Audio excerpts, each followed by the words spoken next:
no communication whatsoever. And community members where I can't talk about, never mind. Well, you know, And being on 911 twice, nothing is said to you. Nothing. When you made it really clear where you were at, nothing was said. you mean when you call 911, they didn't give you any information, or I'm not sure what you mean. Yeah, never mind. Did I'm they sorry, ever, did they say the same thing to you that they said to me? They just said, they told me the cops and the firemen were there. They had it under control. And I thought, what I thought was weird is I hadn't heard any sirens. And I had gone down to the trash, and when I turned around, I saw the black smoke, and I ran up the... Burn, because Right. they didn't know what the situation was, but they monitored. Apparently they had some county fire helicopters hovering around. Oh, yeah, to keep and they did. from spreading, so, Yeah. you know, it's a little bit of an unusual circumstance where the victims seem to be firemen, and they didn't know if it was attacking firemen, or so I think maybe that's why it was handled a little bit different possibly, but. Well, they knew who he was. They knew who the shooter was, because he said, so-and-so shot him, and that's where he lives. But I don't know if they knew the extent of it, so rolling into it, I think maybe they were a little It's cautious. just that they didn't tell us to, stay low, but they did do the schools, which is fine, but the schools are so far away, they didn't have it, they weren't we were on Briar Glen. I heard the ammo, but I thought, well, it's a fire, you could have ammo in the house, and it was only 5 shots, boom, boom, and then it was over. And I go, okay, and so that's all the ammo they had out. And then I got this call and said, get in the house and lock the doors. Who called you? My neighbor across the street, because she had another connection. You didn't get a reverse money. No, they never told us, but my neighbor across the street, who I had called and tell her, there's a fire and be ready, We just call around. It has been for a long time a challenge getting good response here. That doesn't make it okay. I'm not saying that. That's Well, it's like the station fire, they did, I got one other, the franchise, don't construe the That's statement to franchise. mean that. But when you look at what the franchise program will do, it only cleans up on county roadways and right-of-ways. So it does not address the problem. Yeah. But trying to get Public Works, by the way, we can ask Public Works to do a presentation in our community for this franchise, this trash franchise. And maybe that's a good avenue to talk about these issues. So if you would like, we can extend that invitation. I understand the public meetings are going to start again soon in June 15 or thereabouts. We need to go after waste management. The problem is on the weekends, they're only open till noon. So if you get in line, you could be waiting in line and you get up there and like, no, we're closed. And That guy's not gonna take that dump all the way back to the valley. that was an issue with Palmdale only lets them be open. That's in Part But of it's not unincorporated Yeah, property. That doesn't even make That's in sense. there. Remember that's what they told us when they came. That's Well, in their contract. I've had that happen to me. I went to go dump stuff legally and I brought it back to my house because I waited in line for 2 hours and there's nobody coming out. The meeting was about, what's the stuff you spread all over? Not the mulch, this is It before was the mulch. mulch. No, they slid it in for like 4 seconds before the mulch. We didn't get a good. They came in, they talked about all the different franchise options, they talked about like cities like Boyle Heights, where the trash is picked up, it's paid for by their property tax, things like that. Okay. And so it was 2.5 years ago. Yes. Part of the problem we have is you got communities on each end, mostly on that end of us, where they don't have trash pickup because they don't want to pay for it or whatever, and they dump. So the way they took care of that in some places in LA was to put the trash pickup into the property tax. You talked about the city of Boyle And Heights. that's what they're doing on this one. Right, so if you live in Boyle Heights, your property tax pays for your trash pickup. You're always gonna have trash pickup. And I don't know if it solved the problem of trash being dumped down there, but it probably has.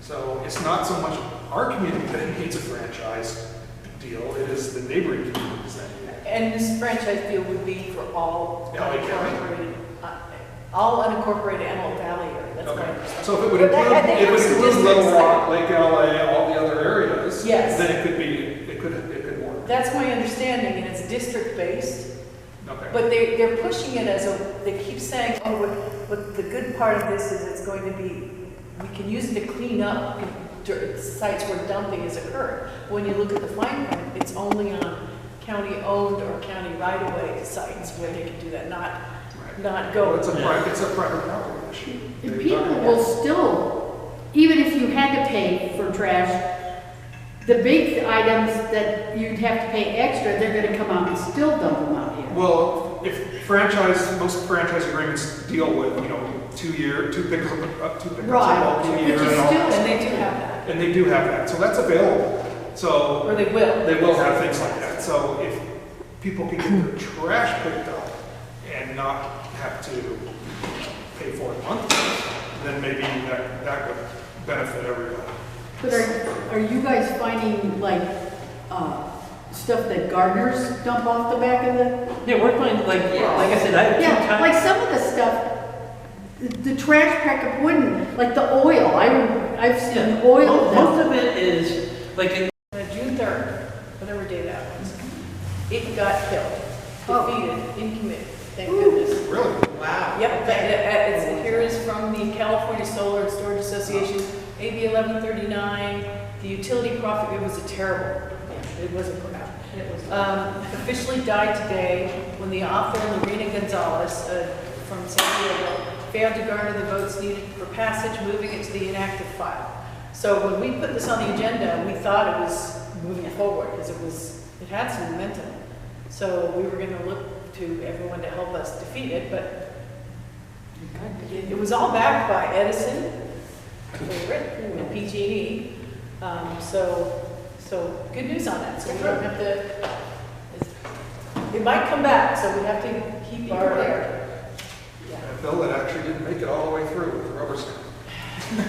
It's a first. yeah. Hey, Tom. Yes. I noticed that our CSD is not on the agenda, so I don't know. if Yeah, I we- think 7 was supposed to be CSD. Well, it'll be down there in the. Okay, Our committee reports. reports, okay, all right.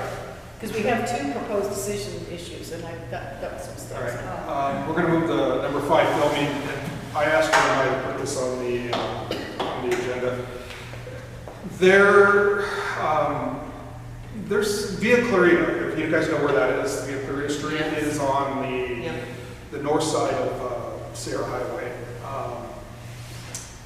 We talked about this before. There is a production company that bought a home, and they are doing continual serial production there in this home, and the neighbors have gotten zero traction from the county. It is a studio. It is a Yep. studio. It is a commercial Film film studio on ag zone property, rural land use designation. It's not allowed without a CUP, period. It's not right. Maybe So, they're filming farming.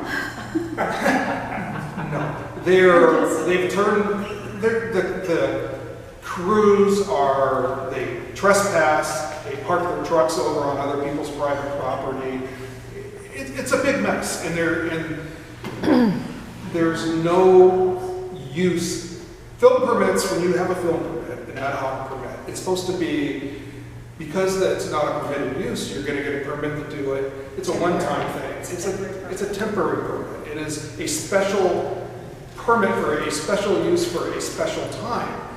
What they're doing is over and over and over and over again. And For weeks on end. for weeks on end, and well, a year now. A year. It's been going on for a year. The county doesn't seem to want to do anything about it, and the reason this really is kind of bothering me is because we have some really good film ranches in this community that have done everything right and have done everything that was asked of them. And I always bring up Pulsarosa because that's the one that I know the most about. They went out and they got their CUP. They were They're getting it. They're getting it. They're abiding by their conditions. All the neighbors seem to be happy around them. We haven't had any neighbor complaints. And then you get this kind of thing going on, and it's an unequal application of the county's code to say, Pulsarosa, you've got to do everything right. You guys do whatever you want. Yep. And it's got to stop. And it's not about not wanting to film here. I think we have a lot of film industry people live here. And we want to support filming, but filming shouldn't be a primary use in a residential neighborhood. It also needs to be harmonious in the community. We are not a Universal Studios backlot. That's right. We're a rural, agricultural, equestrian community. And Big difference. Did anybody talk to SAG-AFTRA to see if they can do anything? well, those are, The people who Yeah. are affected by this are SAG-AFTRA members, and some of them had their bosses complain to them for raising Cain about what was going on elsewhere. Wow. So I think that got sorted out, but it was, Sounds like another Garden of Paradise issue, we just box them in. which we believe is going to hearing, by the way. If you are interested, before I forget this part, if you're Tom? interested in the Garden of I have a question. Paradise That's issue, issue line. I have a comment. There is a hearing in July 21, so anyway. So is the bottom line problem with this particular Via Clarita because Film LA seems to be in a back and forth email thread with some of these residents? And is it being overlooked because of the revenue they bring in? I mean, honestly, they've forged signatures of residents. It's been accounted for, it's been documented. Catherine Barger oversees Film LA, so there's a problem there. and it's not good. well, But how do you, I mean, it's been going on for a year. What are they supposed to do? It's really, in my opinion, it's not Film LA, because Film LA does nothing other than facilitate permitting. It's the county that approves the permits, approves the requirements on the permits, conditions the permits, and issues them, all under the zoning code. But isn't Mr. Smith appointed by Catherine Barger? yes, and he is an employee. And isn't he the one in the text threads or the email threads that's being very nasty? Yes. I mean, from what I've seen, I mean, this is a problem. He's with the county chief. And, you executive know, officer. I know it brings in a ton of money for the county, but we've got a serious problem there. There is nothing that any film production company can do ever where Gary Smith, the CEO's office, doesn't have some excuse for them. Or say it's. An excuse for forging. Or Well, just that's- say, you're gone. This is what the film person told us, so that's what, I have pictures, I have been abused by film producers, and Mr. Smith has said, Me no, you're You're not the wrong, only Jackie, Yeah. you're making this up. I'm like, you want me to sign an affidavit? It was, So I don't know what the solution is, but what I'm worried about is other production companies seeing this weakness and this starting to pop up everywhere. yeah. You know, and then you got, I don't know what's going on with Middleton, if they're still pursuing their CUP, I'm sure they are. They're probably saying, why are we doing this? Yeah. Because look what's happening over here and over here and over here. Why are we going through all this? I And, agree. you know, I don't know what the strategy is to solve this problem, but it's going to get worse and worse because the industry is ramping up. Oh, it's gonna crank up soon. And at some point, they're gonna look at Acton and say, I don't know how they're gonna do it, maybe with a zoning overlay or something, and we're gonna get 24/7 filming in this It's town. gonna be like the pot farms are popping up everywhere. How about 60 people with trumpets? I mean, really, Well, we talk about wanting to go to the law, You but don't get arrested for noise violations. Yeah, yeah, if we Trust me, I got a car with a horn. Don't think I haven't thought of that. could, yeah. Have the neighbors called the sheriff when they They do look, this? should they Neighbors arrest have called 60 the people sheriff, for trying to break up something that's illegal already? yeah.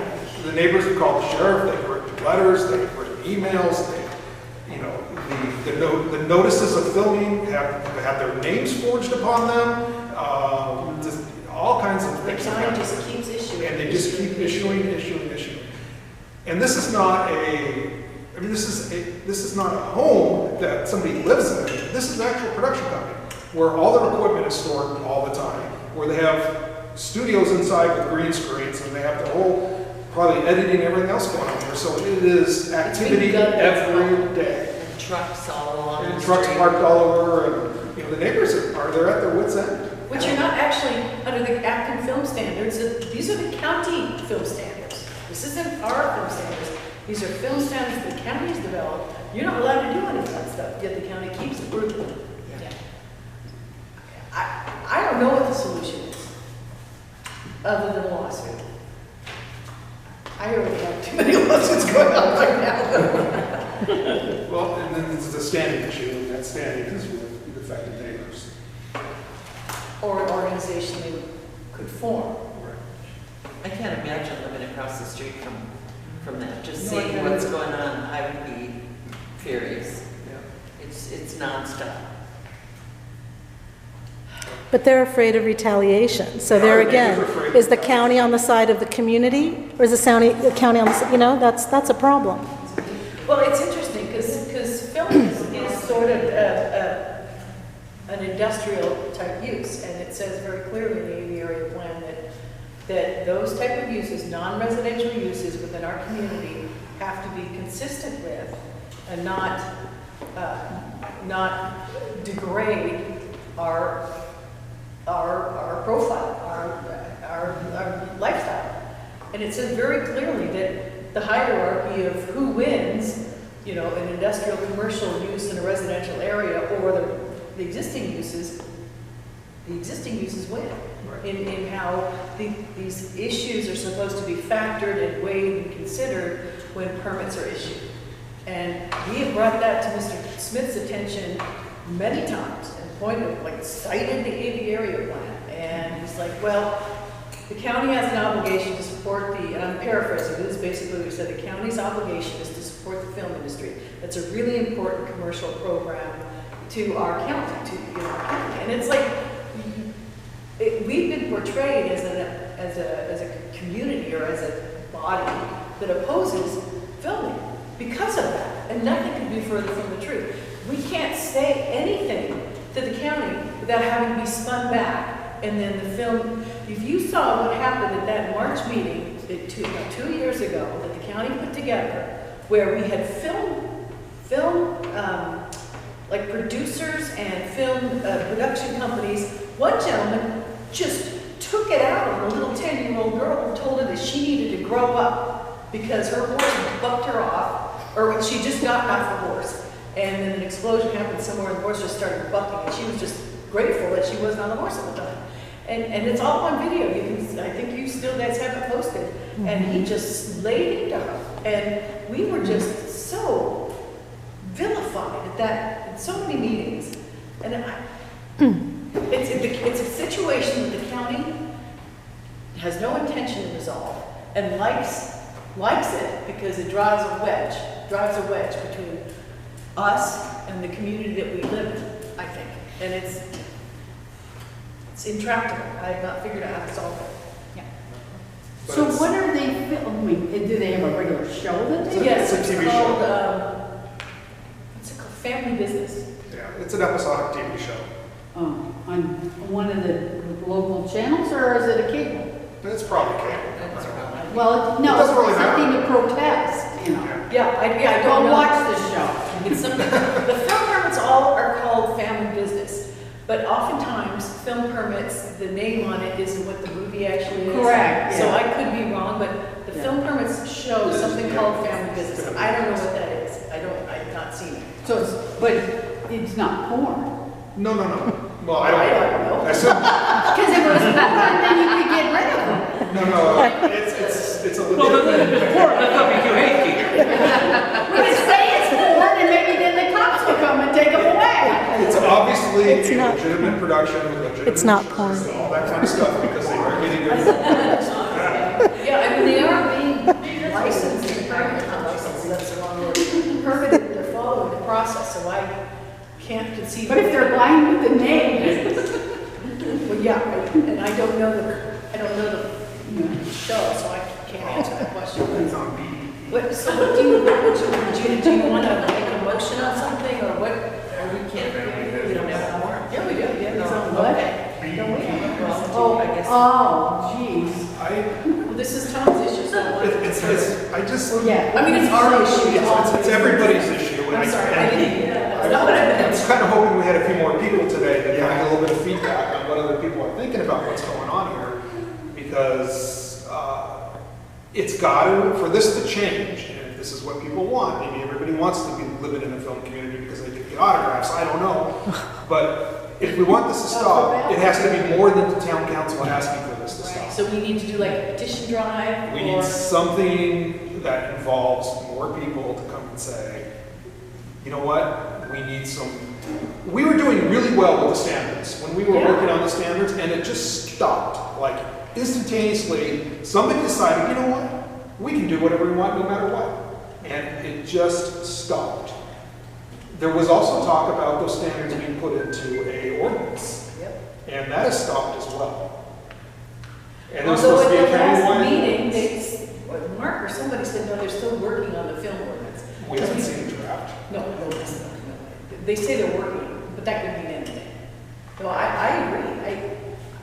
Well, we need to reach out and ask those questions anyways. We need some of those questions answered about where the ordinance is going. So shall we write a letter? I think we should. So would you like, I move that we write a letter to address these issues and check the status of The film ordinance. ordinance and our own standards. Everyone's standards. Okay, I'll second that, and I think this letter should be addressed to our supervisors, actually all the supervisors. Supervisor Barger, all the supervisors, also the CEO's office, I think. I agree. And regional planning, because we were told, regional planning and public works, the gentleman's name of public works is, I'll think of it, Chris something or other. Because we were told all the parts of permit, film permit that are issued that have to do with traffic and parking, that goes through public works. Land use, violations, all that stuff goes through regional planning. Right, so regional planning is the department that signs off, correct? It's a department that signs out. But they're the ones that issue the permit, is that correct? I thought it came out of CEO's office. That's what I thought. But it it's said. reviewed by regional. Oh, yes, regional planning and Yes, public I mean- works and fire, if that Right, comes to it. but when, okay, so only the county can issue a permit. Correct. Whose final stamp is on that permit? I believe it's the CEO's office, but I could be wrong, because that is the film, he is the film, he's got a name, Gary Smith has a title. Yep. Film something, I could look it up, but. Because since regional planning is involved, Yes, they are, and we've asked for this to be put into our CSD, and it's been rejected. it's been rejected. Is- For the record, what we asked for in the CSD was just to have filming comply with the county's adopted, the county standards they've given us anyway. These aren't standards we're asking for, these are standards the county developed and said, okay, Acton, this is what filming is gonna look like in your community. And then I did a survey, and like a 4-month period, 80% of the permits do not comply with the standards. Right. That, those were their standards that we agreed to, or mostly, They were never really ratified.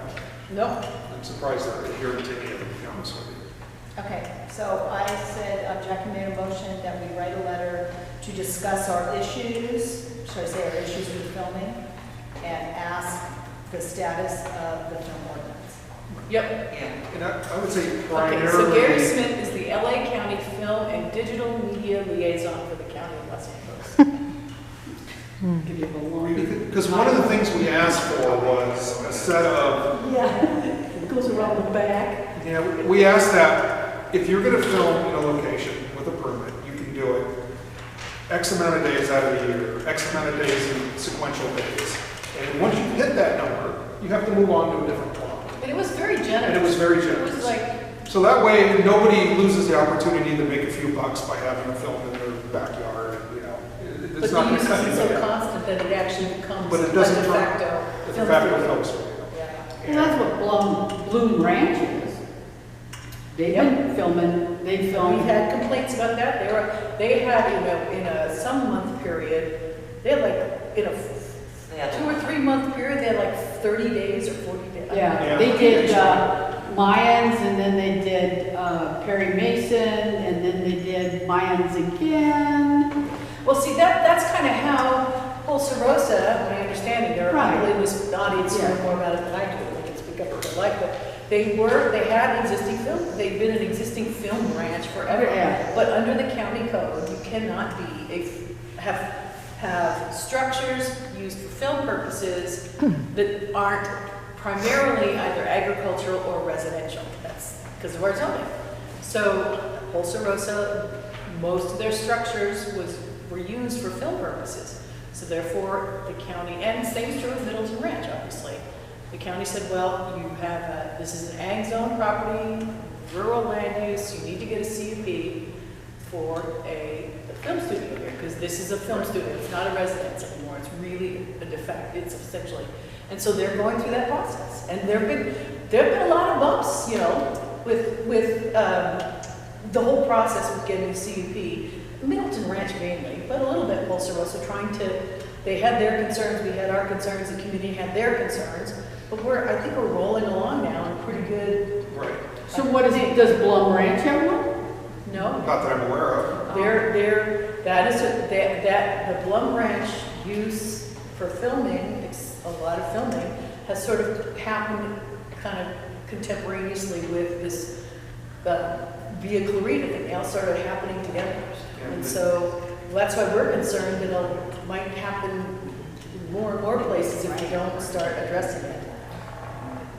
And COVID has stopped us addressing a lot of this. Well, yeah.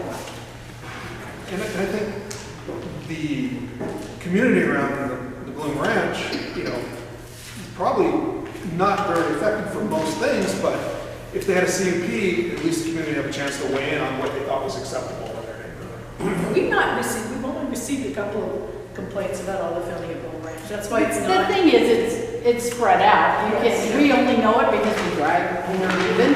We see, oh, there, and then we recognize it on the show. Oh, I recognize that house. And they've always been very responsible about making sure cars aren't parked along the road, because it's, you know, Well, visibility. they've actually now, they used to park, you don't have the base camp down the road on somebody else's property. And lately they've been just doing everything on the ranch. They've got, because I always thought it was stupid anyway, you got all this land, just do it. You know, when Elizabeth and Ray were there, they had shootings there too. But these guys, as soon as they moved in, before they sold a peach, they were shooting film.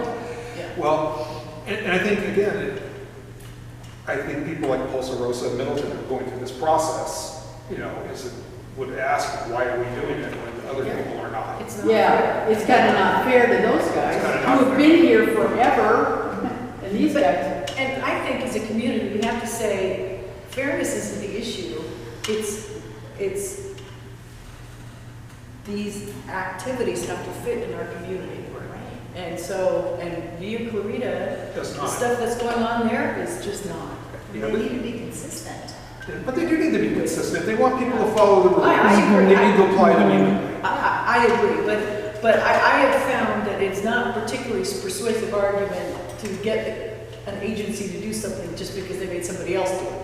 Right. If they're compelled to do it by the rules, that's right. But that's not my argument is that they were doing it without it, and people were just coming in and So doing they're more and compelled more. to do it, yes. I Because agree. it is a little bit of an effort to go through the CUP process, so. And it's expensive. And it's expensive. You know, it strikes me as, it's funny, we're hearing about this. Our discussions. All right. Who's in favor? Aye. Okay. Jackie has a letter to write. Oh, I'm writing it? I think you snuck that in there. I don't know that I'll be able to write it, but I write it. We'll have to talk about it. We'll work it Because I'm out. swamped by the I know next you're, things this is we're not gonna something talk that's gonna happen about. yesterday, but I think we need to But pick up I- on the question on this, that's all. I've got 2 PD responses coming up, so I can't write this letter that week, so if it's urgent, we need to get rid of it sooner. So. You know, I don't think it's urgent in that way, but I just don't want, I think we need to kind of put it back in the consciousness of everybody. That's kind of why I brought it up. All right, moving on. So PSPS proposed decision. I apologize, there's a typo. You know, Yeah, it's not PS, it may be PS, but it should say PSPS proposed decision. So actually, there are 2 proposed decisions. As some of you know, the Acton Town Council is participating as interveners or parties in 2 proceedings before the Public Utilities Commission, and we're also providing comments in a 3rd proceeding. All of them had to do with the public safety power setup programs. The first proceeding is an investigation proceeding that was initiated by the Public Utilities Commission in response to the horrendous 2019 PSPS events that affected our community and the community of Agua Dulce, because of what the terrible job that Edison did, as well as PG&E. And in those events, cumulatively over the fall of 2019, over 2 million customers in California were de-energized, which is about 6 million people. So it's a big chunk of our state, and over 1,300 circuits. And so we have been arguing that the commission, in that proceeding, that the commission should find that the PSP's events that were conducted in 2019 were unreasonable, as that term is contemplated in the Public Utilities Code, and that in particular in Edison, that they have an obligation to basically in the form of restitution, pay all of the affected residents who lost power for days and days, and were experiencing,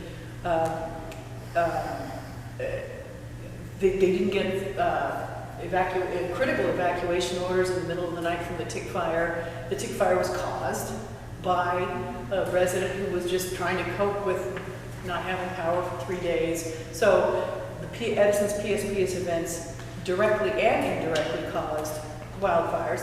It's directly caused the Maria fire. At any rate, so also we pointed out that there was an obligation by the utilities to show that their PSPS events provided public safety benefits that outweighed the public safety risks that PSPS events create. In a decision that the commission issued in 2009, they spent pages and pages articulating all of the potential dangerous situations created by PSPS, including wildfires could start because of use of barbecues and use of generators. It could create situations where people didn't get evacuation orders. It could create situations where water delivery systems don't work, and that would cause houses and structures to burn. It would impede first responders from getting responding to events. And we pointed out that every single one of those parameters or concerns that the Public Utilities Commission identified in 2009 came true here in the fall of 2019. And so on that basis, we argued that the Edison did not demonstrate, and in fact it didn't happen, that the public risks posed by their events outweighed by any clear benefit. And so what the commission did in that proceeding, in the end of May, is issue a proposed decision.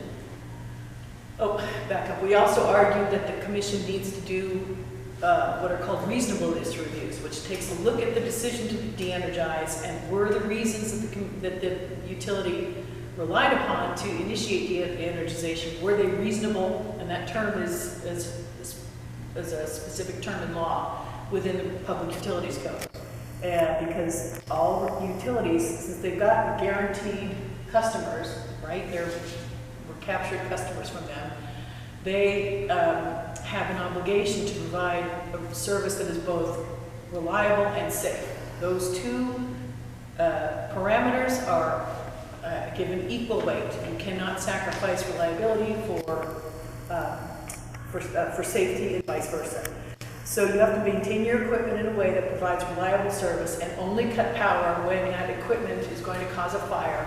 And if you cut power because you're afraid that equipment's going to cause a fire, but it's because you've not maintained your equipment, so it's full of woodpecker holes and it's going to blow over at 21 miles an hour, then that PSPS event is unreasonable in fact and in law.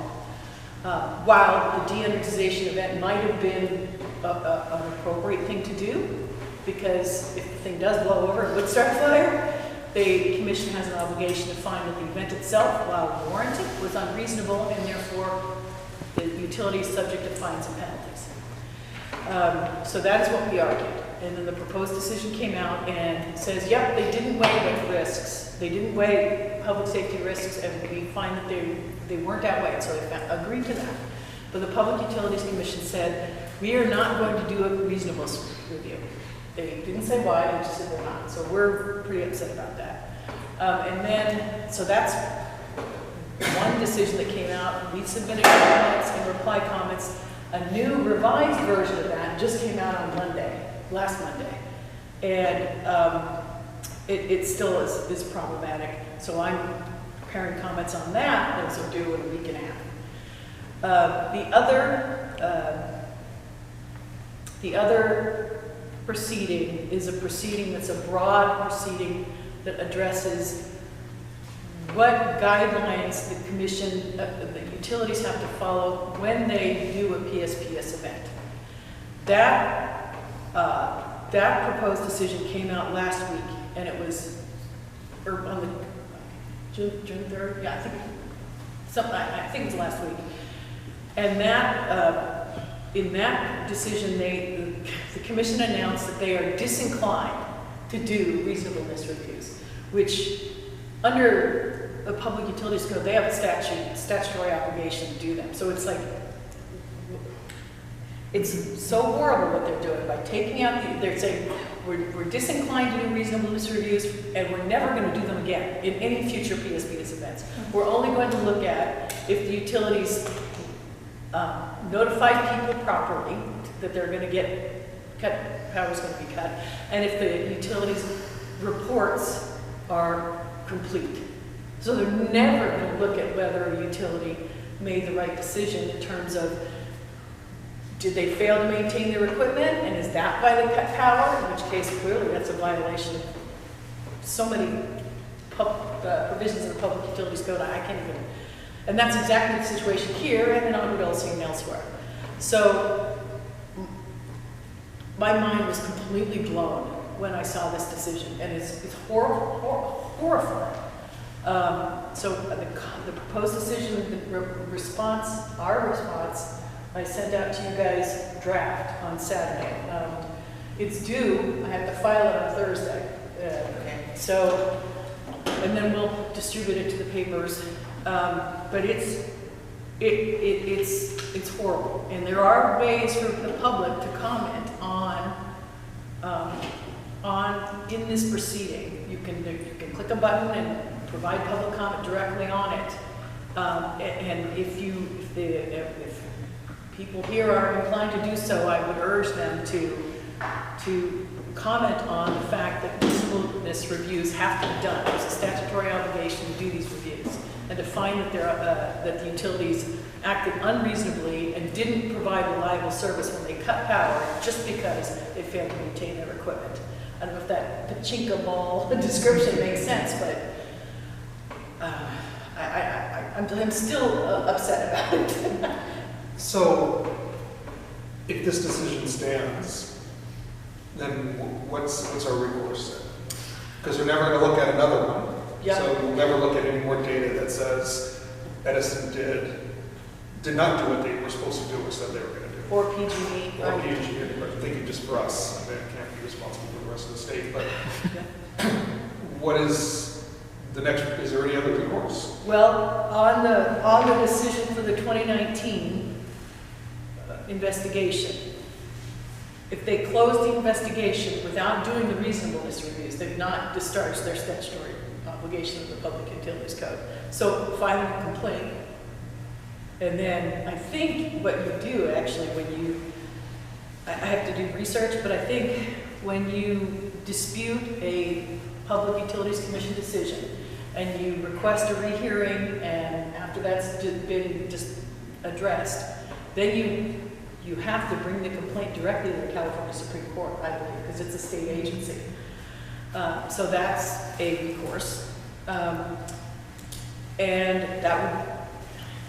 it would be an easier case to make in the 2019 proceeding, because in that proceeding, they had an obligation to weigh the benefits to do the reasonableness. It says right there in the guidelines, you will do reasonableness reviews. The commission has the obligation to their own. So the lawsuit would be, well, you didn't follow your own decisions, which is an abuse of discretion right there in the California Civil Code. And also you didn't comply with your statutory obligations to enforce certain rules in the Public Utilities Code. That's a heavy lift, though. But that would be one thing, and then when the other proceeding goes through, that guidelines proceeding is going to keep going forward. So that's all the bad news. So we're not there yet, so, and more research has to be done, so, which is why I probably can't write this film letter for a while. But there is good news. I got a call, and I told Edison that I don't like to have these conversations. I like to one-on-one. It needs to have more people involved. But I got a call back from an engineer in response to a discovery request that I had submitted because they didn't give me the response that I asked for. They ignored the question. And so we've had some discussions back and forth. But he told me on their website, the Edison website, they have updated it and they've identified all the places where they're doing what they call hardening for infrastructure. And apparently the community of Acton is right at the top of the list, maybe because we've been squawking at them so much. But also, to be fair, we in the community of Agudolce and the Chatsworth, what is that, Lake, not Chatsworth Village, Lake Chatsworth Manor? area, I'm sorry? Lake Manor? Yeah, Chatsworth Manor area, something like that. They're on what's called the energy circuit, ironically. We three have been the most de-energized areas in Edison's system. So, from what this gentleman told me, I have not had a chance to look at their website, that they expect that there will be 95% reduction in PSPS events on, I think it was the PIC circuit, or maybe that was on the bootlegger circuit, and 100% reduction, which means none, I guess, on the PIC circuit. That's what they're estimating and hoping. They're also going to put more wind monitoring devices here, because one of the things we argued was you're cutting power here based on data collected 5 miles away in a narrow canyon that has nothing to do with we're not in a canyon, we're a valley, but not a canyon, so wind tends to blow, spread out and reduce in speed. That's just how it works. Anyway, so they're putting in more monitoring stations. So hopefully we will have far less PSPS events going forward. They've committed to covered conductor in our whole area.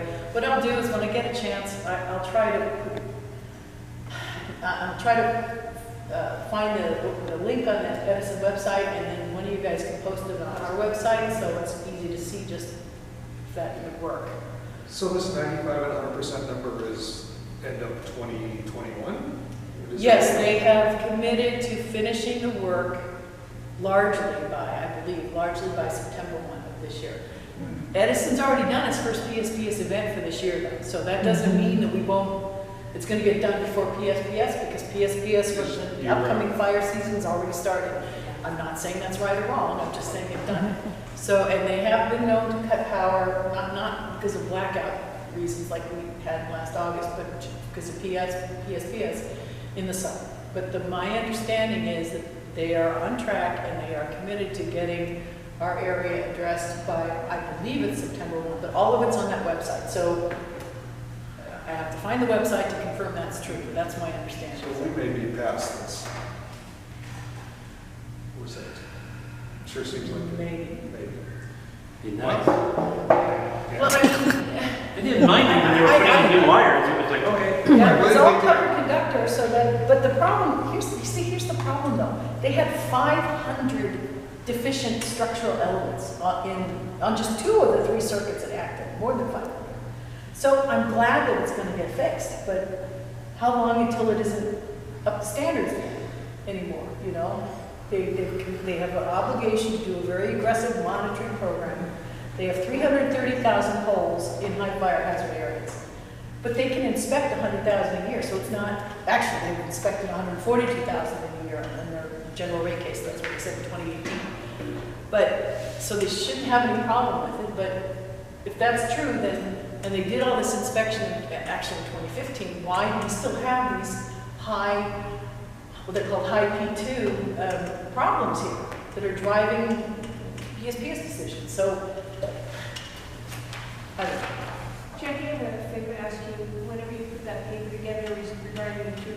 proceedings. Yeah. Could you give me an outline on that? The congressman's been a bit of a nuisance to Edison, and we'd like to. Oh, thank you. Yes, I know he has been. Yeah, so if I could see the language in that and then send it up to our guys and see what we can do to help you out there. You're going to have to help me out figuring out what to give you. Because the PDs, one is 320 pages long, the other one is 197 pages long. And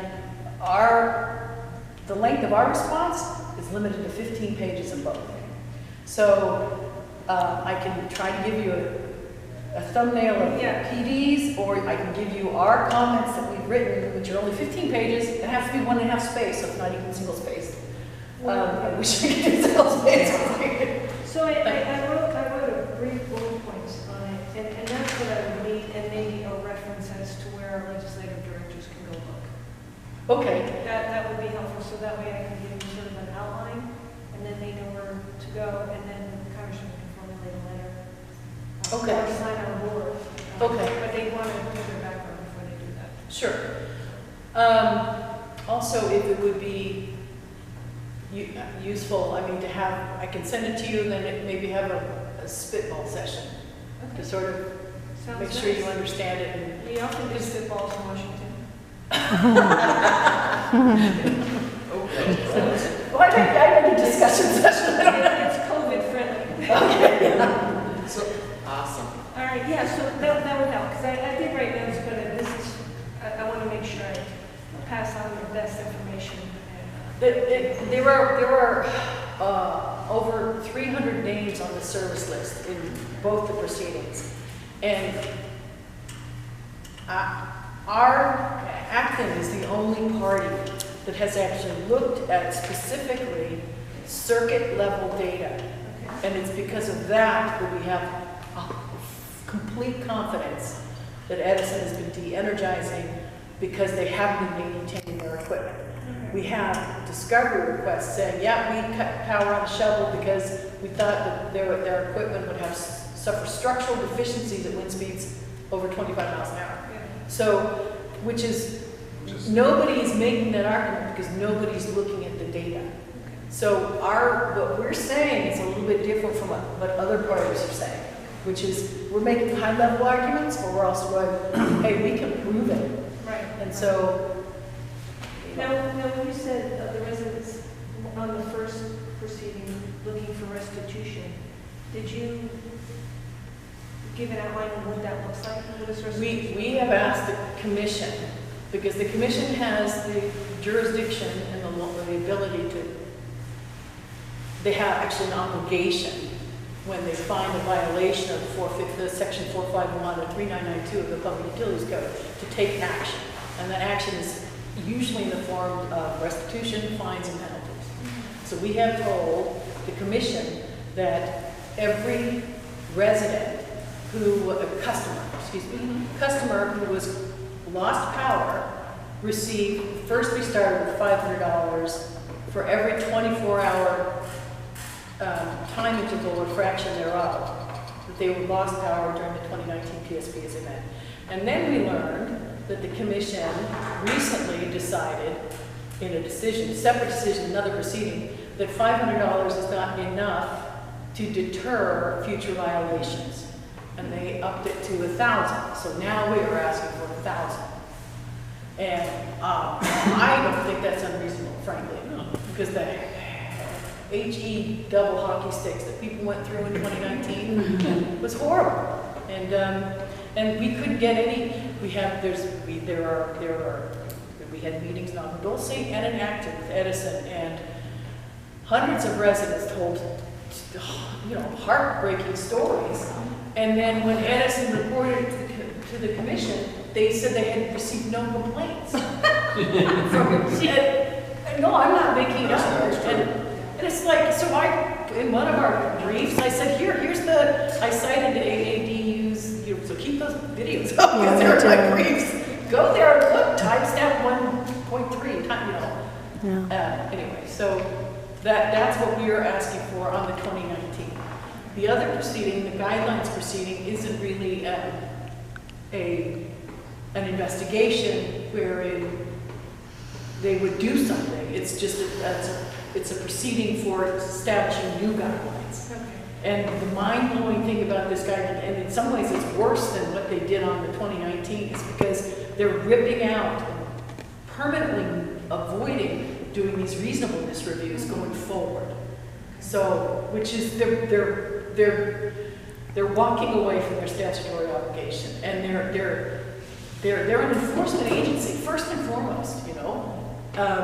And I was telling my husband the other day, if the Southwest AQMD enforced its regulations the way the PUC does, we'd all be dead with toxic air pollution. No, so. No, that's all very, very good. That's the sort of thing that Mike would like to get his teeth into. Okay, well, I can share that with you, or, I don't know, since I don't know exactly what, I don't know how to best to feed the information to you, so I'll just take a stab and then. Yeah, just whatever you send me, and then I can process it and talk to our legislative director and see what other information they need.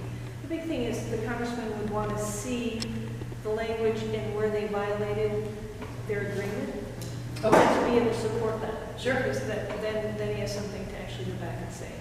You know what would be hugely helpful is if we can, it would be better even than trying to to make the PUC comply with its own statutes, is FERC could launch a Federal Energy Regulatory Commission, could do an independent investigation into whether or not the Public Utilities Commission is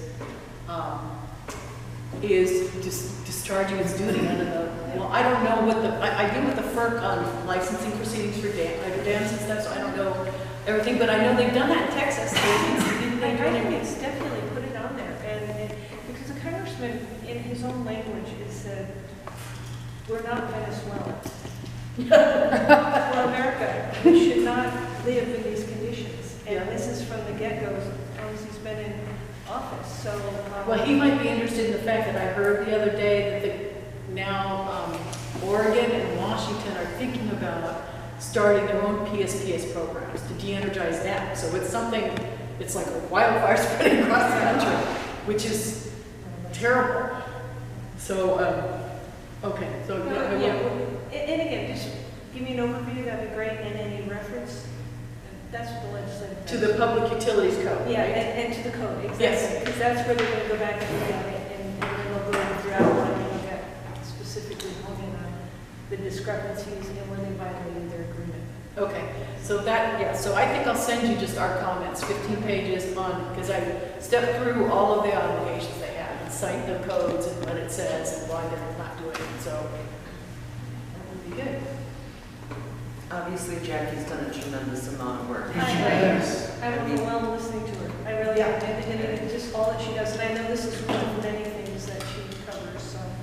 We all have lots. We all Overwhelmed. contribute in our own little way, right? So, Well, if we can help, the congressman will be more than happy to. well, I appreciate that. I do too. Yes. Thank you. I think Don had a question. Did you have a question? And so there is a judge who is in charge of and rides, hard on PG&E's safety program. And then when the Zog fire, Kincaid fire, Camp fire, all that stuff came out, that judge, his name is Judge Alsop, grabbed those aspects because and into his purview because it's a matter of safety. And just a few weeks ago, and I'll send this to you, Jackie, too, Judge Alsop, in that proceeding, the Public Utilities Commission filed an amicus brief, a friend of the court letter, saying, please don't make PG&E do X, Y, and Z because it has, and actually I kind of agree with what the PUC was saying, so I'm not denigrating that effort. But what the judge came back and said was, look, Public Utilities Commission, it's your fault. You're to blame that their safety record is so horrible. And that's actually something we've said in our comments that you'll get, well, when they get finalized. Because one set is due Thursday, another set's due next week. We've said that we cited a decision where the commission just laid hard into PG&E just a few months ago for its safety record, and we said that the commission is blind to to its own culpability for that safety record because it's the commission's enforcement and lack thereof that has shaped PG&E's safety record. That's what it is. There is, you know, so to your point, yeah, and there, which is why it's so mind-blowing to me that the commission now plans to remove the one mechanism whereby the commission can evaluate whether or not a PSPS event complies with adopted statute. When you take out the reasonableness review, that's the only mechanism that the commission has. And they have an obligation to do it anyway, so you know, it's like a double whammy. So anyway, I'll stop talking, I'm drinking off for hours.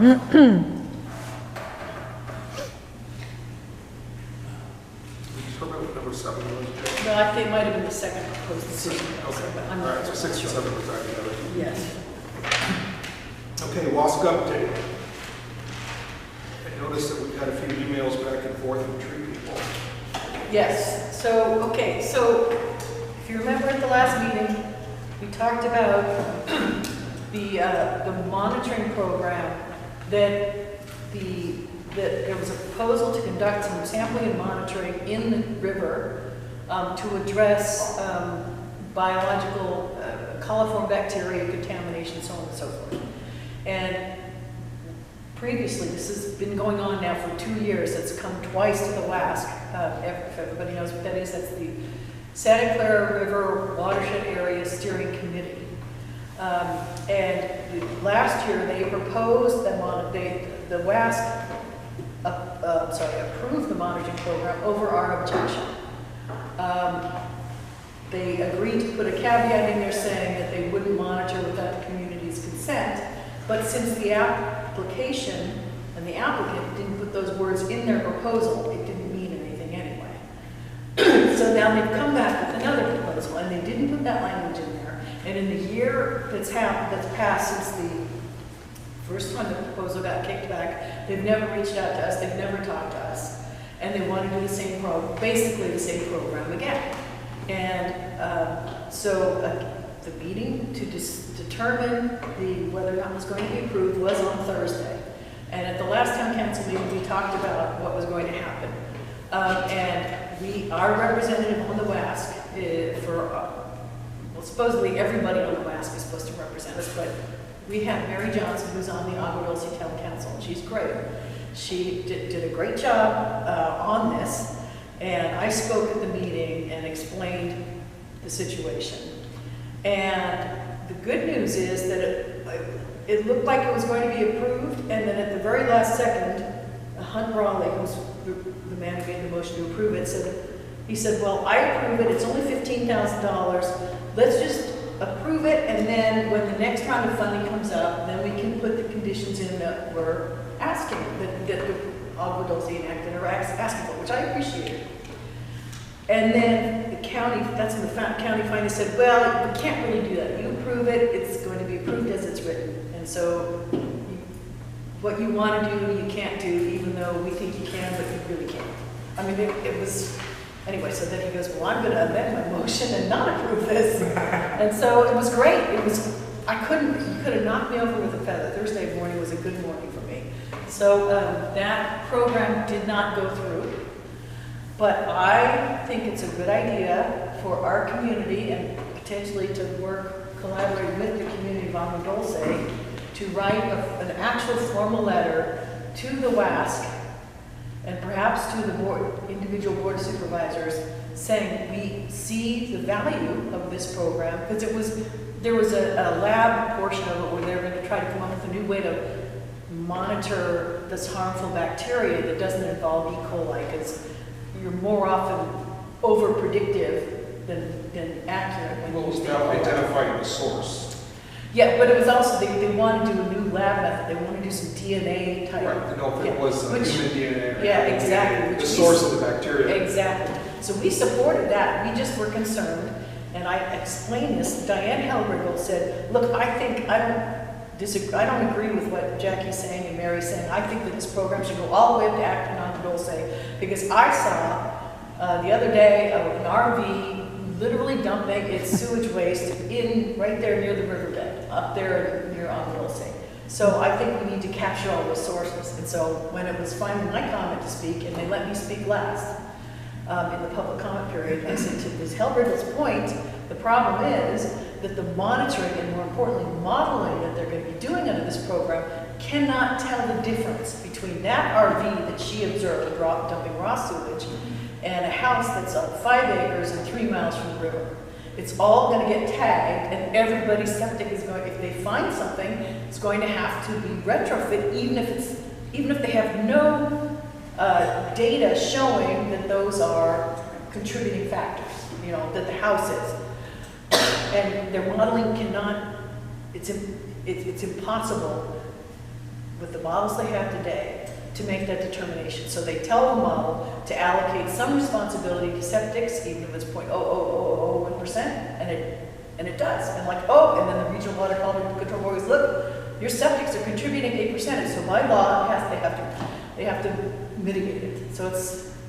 They just, in that statement, they saw an RV dumping raw sewage. They just identified the source.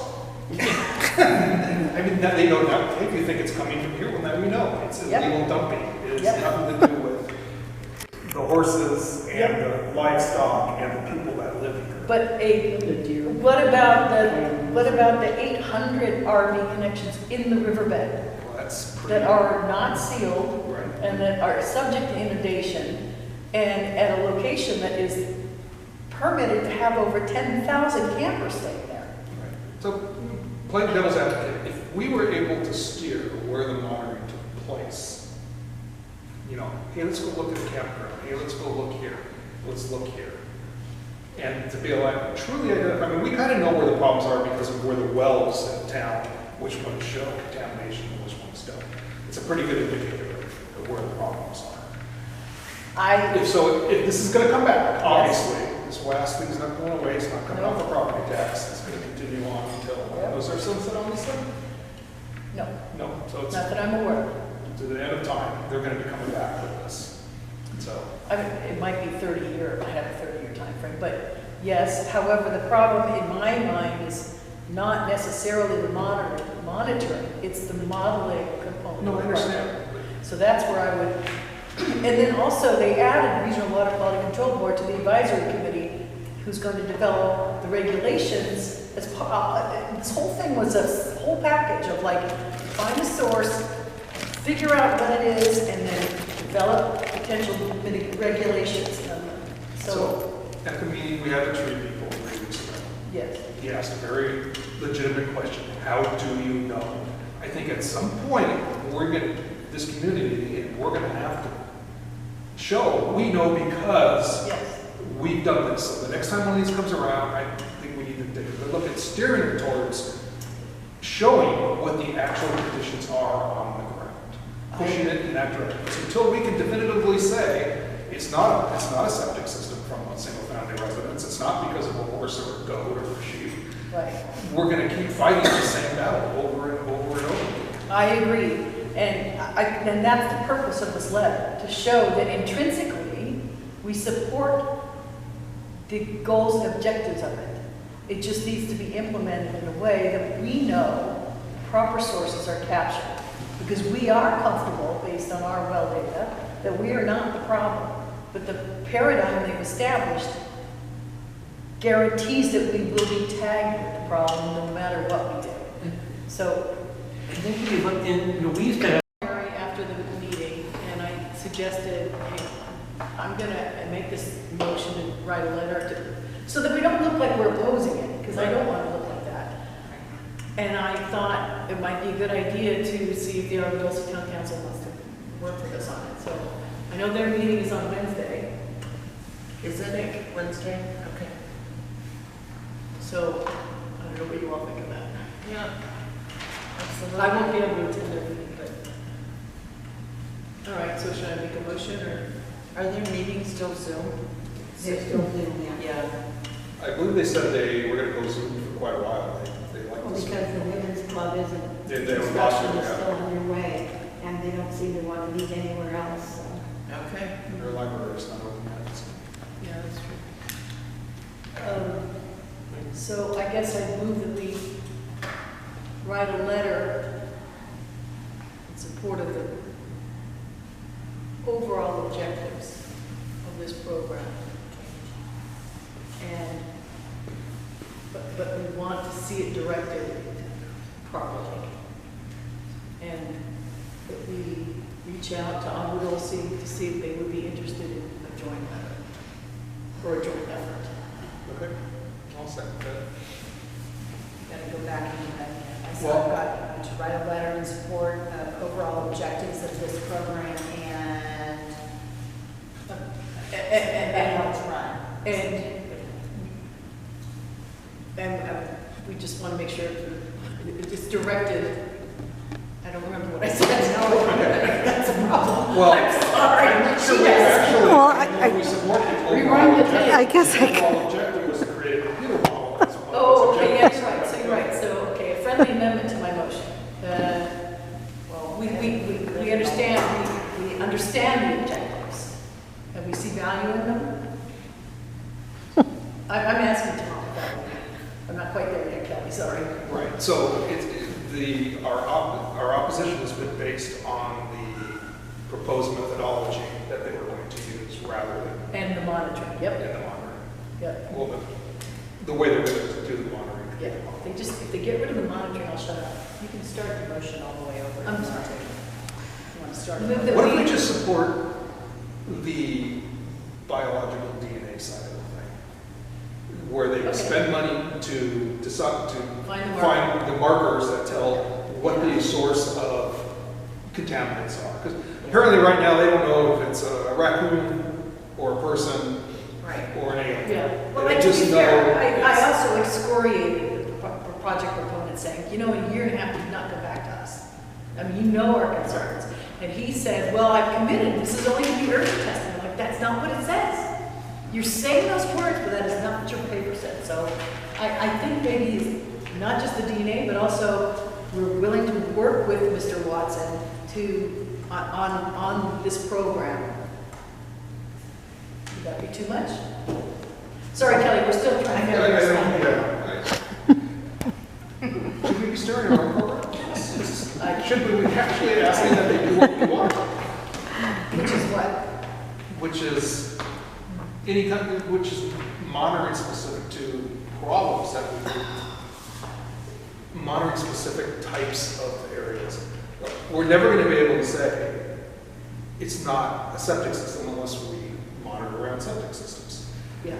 At some point, when one goes back, we're going to have to deal with this at some point.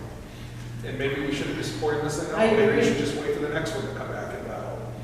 Well, it's just gonna be the same guy, same thing, there's not gonna be a difference. So then, in this case, I would say we should always support my opinion, we should always The support DNA part. The DNA side. Because the Well, rest yeah, of but it, can we write this in a way that's sort of, I'm trying not to be too specific. So, you know, because we haven't had detailed discussions on this, like what we want to do.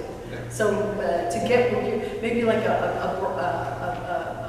umbrella that says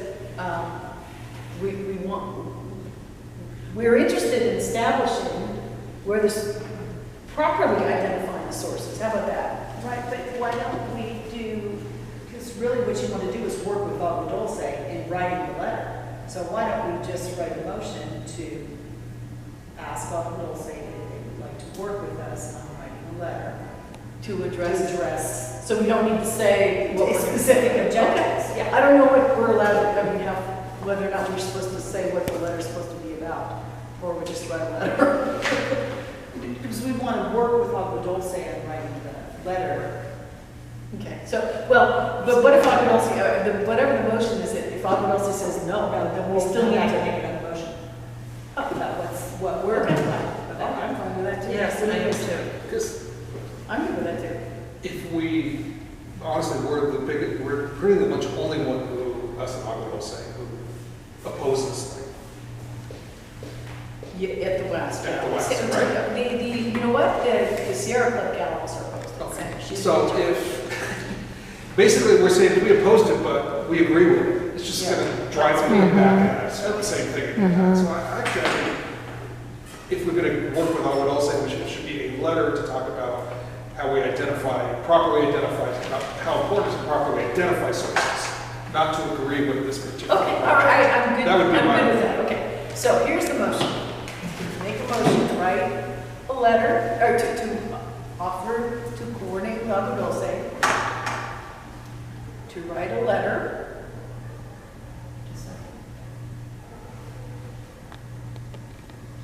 Conveying, we are interested in properly identifying sources of contamination. Correct, accept, yes, I think you should leave it at sources. sources. In the Santa Clara River. Yeah, I think that's better. Is that good? Yeah, I think that's better. So conveying that we are interested in, Properly identifying, I remember this time. And what do we do? Everybody acting gets a DNA sample. Oh my God. That's one way to clear it up. Go over like a lead balloon. Have a lottery, the person that wins. Yeah, you sort contaminant, sources of contaminants. Sources. Possible. Possible. No, we want to actually properly identify. If they're saying it's a problem, we're the source. Yeah, properly identify sources of contamination. It's a bunch of bears that live up the road, and Yeah. it's them. Raccoons, it's raccoons, actually. Bears. The bears and raccoons in Winnebago's. In Winnebago's, yes. That dump them on Sierra Highway, on Yeah. Soledad Canyon, when they get tired of After they're done filming. Yeah, that, Yeah, after the filming. We have to find the source of contamination. sources of contamination. Yeah, you're right, we don't want to look like we're supporting the project. Especially after we get. Yeah, I kind of meant more like we don't oppose it. Well, we do oppose it, never mind. There are pieces of it that we improve, but it's only, they're only gonna use it to come back at us with it again. Yes. And say, look, you Yes. told us you, Yes. you want it, you will. Yes. Yes. So, Okay, so we're you're gonna right. do that. Yeah, Jackie made a motion to offer to coordinate with Agua Dulce Town Council to write a letter conveying that we are interested in properly identifying the sources of contamination to the Santa Clara River. Perfect. All right, all in favor? But nobody seconded. Oh, well, Tom? Tom? I second it. Oh, okay. I second the revised motion. Okay. Jackie's writing this letter, right? Yes, I can write that one. Any more discussion? No. Good. Not All in for favor? me. Aye. Aye. Okay, unanimous. All we'll say is interested, and then we can look at methodologies, proposed methodologies. I think the other record will say, here's what we should do. Yeah. And I think that would be helpful when they come back.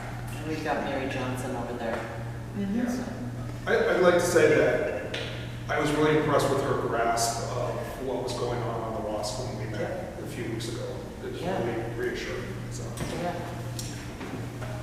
She is very interested also in the, I sent her the letters and we sent to Regional Water Control Board about our review requirements too, so, Yeah.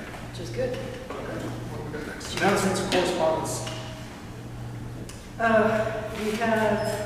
We had a couple of inquiries about development in Acton. We sent them on to regional planning. We haven't gotten any inquiries that I'm aware of about additional plant grow operations, although I know that people are turning them directly to the sheriff's department because we asked them to. I think that's it. Am I missing anything? Just this one, do you want? Oh, yeah, we did get a letter from the county to Parks and Recs that apparently just saying, hey, we're doing all this great work coordinating with you. I think it's so that they can tell the county that, we're gonna talk about CSDs in a minute, that they're coordinating with us because of the train wreck from the planning commission in March for our CSD. When, Parks and Recs weren't getting back to us, Public Works weren't getting back to us, so they're, this is good, they're at least trying to talk to us, but they still have made it clear that they are not going to get any trails unless they're on the map trails plan. which right there is a blatant violation of adopted county planning documents, which state feeder and connector trails need to be secured in addition to mat trails. And she's noting the fact that they came out and did a tour Yeah, with us. Yeah, you did a tour with them, that's right. So I will scan this and we can put this on the email, the post. Who's it from? The Parks and Recs. But who's? Michelle O'Connor, the gal, she's actually one of the I think she's one of the top. Yeah, she was there on the meeting. She was the nicest gal with dark hair. She's the trails planning section. Yep. Oh, okay. O'Connor is her name. Yeah. Thank you. Well, it's a little bit, we can get public works. Well, Get their butts out too. you know, whenever Edison meets with us, they go on and on about it to the PUC, making it look like we're making headway, when really it's just a box. I'm not saying that's what she's doing, but they still are not coming off their position of we will not get trails unless they're mapped. Right. Which is bad. It's Get very them on bad. now. That's all you gotta do. And the only other thing was that. Yeah, this is the announcement for, I think this is the announcement for the hearing on the Paradise Island, what's it called? Island? Paradise Island Gardens of Paradise Island. Gardens of Paradise. July 21st at 9 a.m. It appears to be a Zoom session, so anyway, so if you're interested in that, what is happening is the property, the applicant Shaul Yacovi has appealed the hearing officer's denial due to inactivity on April 20, 2021. So he's appealed, apparently the hearing officer denied their application for a special event facility, and they're appealing it now too. It'll probably go to the planning commission. And what date is that? Do you want that? July 21st. 21st at 9 a.m. What happens if you don't play well with your neighbors? Very, very happy that's in, I'm gonna say. That's all I have to say. We have enough. We have enough going on, Yeah. and, all right, council member comments, Pam? By the way, I haven't looked up the address on that, but I'm pretty sure that's the Islands of Paradise or whatever it's called. Gardens of Paradise. Gardens, birds, islands. It just sounds lovely. I want to go there. I think it's on Olive, I'll say Canyon. Yeah, it is. The only thing that I have been notified about was concern about the 2 vacant lots to the north of the park, that they're being fenced, and a couple of realtors sent me the information about it and saying that it was purchased a year ago by a group that identified themselves as a group home. So we don't, I think it's a group home after I looked at it. So we're not sure what's going on. I've been trying to call just to get a report going, but I don't know anything yet. I haven't seen anything on Intergov in terms of building permits or anything that I've noticed in that area. Exactly. But they had to have done a site plan if they put fencing up. Well, Not necessarily. not necessarily. Well, they were supposed to, yeah. They could just be doing their. Is it construction fencing, or is it just like? Like chain link? It's chain link. Yeah. I've seen it, I watched her put it up, I kept going, But it's temporary construction fencing, or is it like, I don't want to get sued because somebody No, trips it's on not it? temporary construction. Okay, It's- so it could be, It just was a little shocking to see who the actual corporation was. interesting.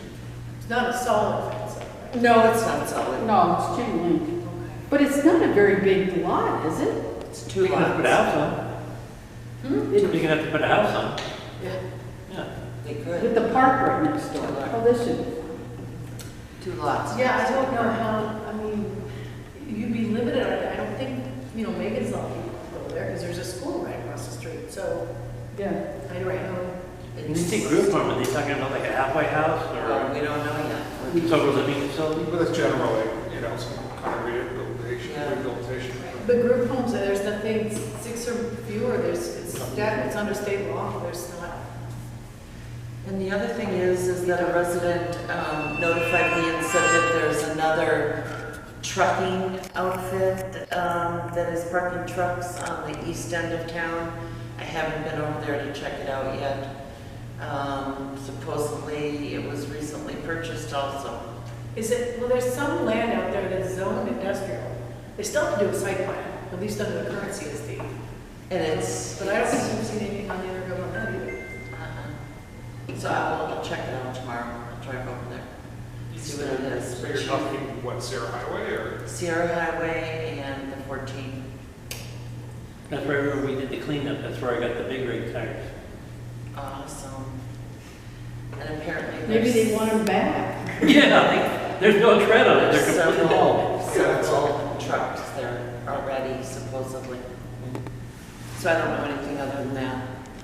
Well, I'm going to take Pam's comments as my planning and coordinating report. Yeah. So, I don't have any comments. I'm good. All right, moving on. Outstanding. Planning coordinating. Pam just gave it, Okay, so there's nothing else on that? no. Oh, ARTC. There's a lot of stuff going on in ARTC. I'm trying to remember now. I should have written all this stuff So down. do we have a new president yet, or did that what happened there? No, nobody's volunteering, and so the idea was to have, this is the Association of Rural Town Councils, they meet once a month, and to deal with there's a lot of things going on. So the idea now was to have every town council for 6 months put somebody forward as the director. Ouch. Well, I mean, that way you share the pain, because it's a lot of work. Susan's so articulate, though, and so gracious, I would be like terrified. Is she needing to step away? Yeah, she won't walk away from the ARTC, but she just needs somebody else to take the burden for now. But so we keep reapproving her as our representative. But at the last meeting, we talked about the new housing element to the general plan, the safety element to the general plan. Oh my gosh. So that's a big deal. Okay, if you remember, the county is redoing, so there's something called a general plan, which is a big visionary document that's supposed to direct how development occurs in the county. And it has several what are called elements, a land use element, safety element, blah, blah, blah. They're redoing the safety element to address climate change. And if you recall, they're also doing something called a climate vulnerability assessment that is being done by out of the Chief Executive Office, Mr. Gary Jarrow, who is the Chief Sustainability Officer for the county. And if you remember, there's also another survey being done by regional planning. If you remember, that survey asked people's opinion on how best to deal with increased fire hazards. The choices were require everybody in a high fire hazard area to retrofit their homes to bring up to new standards, which standards that state standards as of 2006, but of course in our area, our standards in effect in 2006 were already 50 times better than the state required. So that was a ridiculous thing anyway. Or just buy everybody out who lives in a high fire hazard area and force them to leave. Remember that? You remember them? So we've been very concerned about what the safety element is going to say. There was a presentation that was done and by regional planning, and the safety element provisions were much less onerous. I breathed a heavy sigh of relief because what was not on the table was the notion of making people retrofit their homes to make it so expensive they'd be driving out, or make them leave by buying them out of eminent domain of property. That was not on the table, so that's good. But I think it's something we need to keep our eye on because the people who floated those ideas in the beginning are the ones in charge of writing the plan now. So they could come back at any time, which we know. And a lot of this is based on a document written by Center for Biological Diversity called Built to Burn. And we should probably post that on our website. It's very disturbing. So we need to keep our eye on that. And we talked a little bit about the trash franchise. We talked a little bit about the housing element. The county's also updated their housing element of the general plan. And the presentation that they had given before, the areas that were affected were basically nowhere in the Antelope Valley. except for they dropped a new map just before that meeting, it's last week. Was it last week? Yeah, I think it was last week. And according to Susan, has huge areas in the Antelope Valley that are going to be targeted for more dense development. So it's completely opposite from what the presentation was that they gave publicly, you know, in January or I don't remember. But I couldn't pull the map up, and I still haven't been able to. So I haven't been able to see the map that Susan was talking about. So that would not be the first time that they moved in a direction and suddenly gone in completely opposite. That's what they did on the issue. And so I don't know that they would do that here because we are a high fire hazard area. So it would be counter. If they were to argue that we need to densify here, have higher density here, that would contradict everything else they've been saying about we need to discourage development in hazardous areas. So for the time being, it looks like we're not on a chopping block, but since I can't see the map, I can't see, know for certain. I can't remember if I think that was everything. You were, I was on the Zoom part, but you did a great job. Oh. That's it. A lot of it was spent on general kind of art. Yeah. A lot of people are worried up there. Yeah. And they should be. Okay, that's that. Okay. Publicity, social media, nothing new there. Community standards. Yes. So we are having, okay, so first off, I'm going to post to the website finally our, yes, And a cover letter. a cover letter, all of the things that we bullet pointed, everything we had asked for, and didn't get, things we asked for, got, things they put in the CSD that we did not ask for, and don't want, most of them. And so that's how we formulated that. So it'd be easier for our community to be able to write letters to the Board of Supervisors, asking, possibly we are asking for it to not be approved. It needs to go back. Regional planning needs to do more work with us because they've just not done everything we wanted them to do. We're not satisfied with it yet. So all that's going to be on the website tomorrow, along with you'll be able to see our CSD as it's written right now, and then you'll be able to see the latest revision that they've given us. Which is just about a month ago. About a month ago, yeah. And you're also going to post, we spent a lot of time, every time they give us a revision, we spend a lot of time going through it, highlighting it with color, making notes saying, where did this come from? Why are you doing this? This is what we wanted to say, all this stuff. Yeah. I mean, hours and hours. And then we send it to them and ask them to, set up a meeting so we can go through it and talk. And they never do. They set up a meeting and then say, okay, here's what the new revisions are. And it's like, well, and they don't fix a lot of this old stuff. So it just keeps getting kicked down. It's just been moved on all the way, through. So that's kind of where we were at. That's why we made this list, so we could actually really see, what it is on this without this, which we don't feel like is enough. Important things that were taken out that we didn't want taken out. Important things that we asked for but got denied. Important things that we didn't want and they stuck in there. And then here's the list of things that we asked for and got. Is that going to be on the website? Yes. Yes. And so the reason this is important is because we opposed our own CSD before the Planning Commission. And we pointed out that, Parks and Recs nobody was even talking to us. Parks and Recs and Public Works were not even getting back to our emails, which is why this letter is important. Parks and Recs finally did, have his meeting with us and talk to us. But, so what the Planning Commission did is the gavel dropped, they approved the CSD as written, and they directed staff to work with us to address our problems. It's like, well, you've already approved it, so you can't, so it was really absurd. And then, to boot, on top of it, Public Works still to this day has not contacted us. No. Not answered any of our emails. During the Planning Commission hearing, Public Works, their phones didn't work.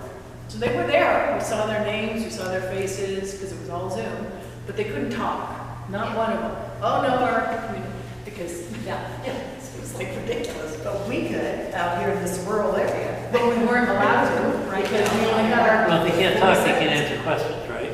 Yes. Exactly. Yeah. Exactly. They could write their answers and put it up. We're in the, and we pointed this out before, we're in the awkward position of having to oppose our CSD. It's now, we understand it's going to the Board of Supervisors in July. July July 27th. 27th. Is that been formed? I don't know. We'll find out tomorrow. We do have a meeting with regional planning tomorrow. Again. And we are going to discuss this list, and we are really going to ask them to not go to the Board of Supervisors on that day, and we need to have more time. And we also have a meeting with, Tom's going to be the point man on, with Supervisor Barber. She has agreed to a meeting with us, which is really hugely great, because she's, critical Wow. of this. Yes. Because we don't want to stand up in front of the board and oppose our own CSD. But at this point, We'd rather other keep than our- a couple of provisions on an HBO, we'd rather keep our own CSD. And that's never, I have never heard of a community opposing its CSD before the planning commission. Right. It should have already been fixed before you went to the planning. And we're not asking for anything ridiculous, you will see. And many of these things came from residents, they're not just, our brainchild. So, because for 3 years, Kelly's been really working hard on all of this. Well, plus our community has not had an opportunity to be involved because of COVID. For a year and a half, we've been working on this committee, and we're not getting what we're asking for, and they're giving us things that don't make sense. And they're not explaining it. And they're taking things out of our current CSD that shouldn't be taken out. So we are again meeting tomorrow night with regional planning and try to hash this out with them again. But I feel strongly that our community has not had a chance for their input. And And what you'll that's see- wrong. In a meaningful dialogue. And what you'll see on the latest revision, when you look at it, you'll see all kinds of cross-off all through the whole Yeah. thing. Now, some of the cross-off, they actually literally took out of our CSD, and some of it we wanted to keep in. Some of the cross-off, what they've done is they've moved it around within the CSD, reworked a little bit of the wording and things like that, but they felt that it made the CSD make more sense when it was moved to another section. So some of the things that are crossed off are just moved. So some of them are crossed off, and we needed that to stay in our CSD. Yep. And Like they the- added things that we did not ask for. But yet it's difficult for our community to understand where they're gonna find the information. Is it gonna be in the Title 22?